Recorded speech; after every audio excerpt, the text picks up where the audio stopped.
Esimizda qolgan joylar, mo'tabar joylar bir eslaymiz. Telefonlarni qo'shasizlar. Bunday qilingizda sal chalab qolgan joylarga to'qilanib, yaxshi bo'lib, keyin yaxshi qabul qiladigan bo'ladi. Maylimi? Tomda joylar olmang. Yaxshi nimaga azizlar men ko'p aytayapman. Bu yerdan yaxshi bir taassurotga, yaxshi bir ozgina bo'lsa ham ilmga ega bo'lib ketingizlar, maylimi? Iltimos sizlardan. Bismillahirrohmanirrohim. Nasib bo'lsa mana boshladik.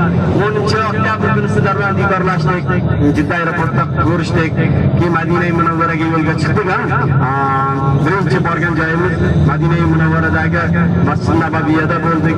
Masjid Nabaviyada ayniqsa mana hoji akalarimiz, hoji og'alarimiz birgalikda Bobur salom eshigidan kirib, payg'ambarimiz Muhammad Mustafa sallallohu alayhi vasallam ravza mutahharalariga yaqinlashib salovat yo'lladik. Keyin Abu Bakr radhiyallohu anhu, Umar radhiyallohu anhularga salovatlar, salomlar yo'lladik. Ana undan keyin ertasi kuni Madina ziyorati bo'ldi. Madina sayohatida Masjid Quboda namoz o'qigan bo'ldik. Masjid Quboni hammalari payg'ambarimiz Muhammad Mustafa sallallohu alayhi vasallam nasib berilgan umraning savobidan bahramand bo'larlar. Keyin Uhud tog'ida bu Uhud tog'ining og'irligichalik savobni ko'p payg'ambarimiz yaxshilik savoblar, xayr amallarga zarur masal sifatida aytgan payg'ambarimiz sallallohu alayhi vasallam o'zlari vasf bergan Uhud tog'ini jannat tog'laridan bo'lishligini, Allohim sizlarni Uhud tog'ining savobichalik savoblardan ko'p ajrlar bo'lishini Alloh sizlarga nasib qilaversin. Keyin masjid qiblatayinga ham namoz o'qidik. Allohim bu masjiddagi namozlaringizni ham Allohim o'zining rahmati bilan qabul aylagan bo'lsin. Keyingi kuni biz sizlar bilan Zulhulayfa masjidida 2 rakat namoz o'qib, labbaykani aytib yo'lga chiqdik.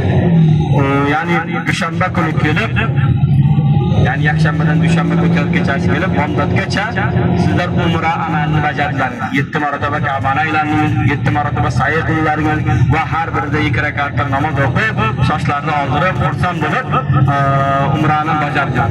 Ana undan keyin ertasi kuni sizlar bilan biz umra badalni ham bajardik. O'tganlarga ham umra badalni, ya'ni Oysha onamning masjidiga borib 2 rakat namoz o'qib, kimga niyat qilgan bo'lsa o'sha kishini niyat qilib, o'sha kishining nomini zikr qilib, umra badalni ham bajardik. Undan keyingi kuni sizlar bilan biz Makka sayohatini ham o'tkazdik. Makka sayohatida sizlar bilan Savr tog'i, Arafat tog'i, Jabal Nur tog'i, har birining go'zal bir tarixlari haqida ham to'xtaldik. Allohim Arafatdagi qilgan duolaringizni o'zining rahmati bilan qabul aylagan bo'lsin.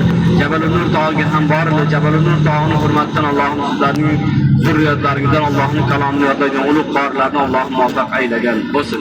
Azizlar, mana shunday bir keyin eng go'zal bo'lgan yaxshilik yana bir tomoni sizlarga yangi bir umra bo'ldi. Toifga ham bir borib keldilar. Toif payg'ambarimiz Muhammad Mustafa sallallohu alayhi vasallam tog'a jamoasining shahri ekanligi va Toifda miqot borligi va miqotda sizlar ihrom murod labbaykani aytib va yana bir yangi umraga sizlar daxildor bo'ldilar. Allohim bu amallaringizni o'zining rahmati bilan qabul aylagan bo'lsin. Allohim Ka'bani ushlab qilgan duolaringizni ham o'zining rahmati bilan qabul aylagan bo'lsin. Ya ayyuhallazina amanu sallu alayhi va sallimu taslima. Allohumma salli va sallim va barik alayhi.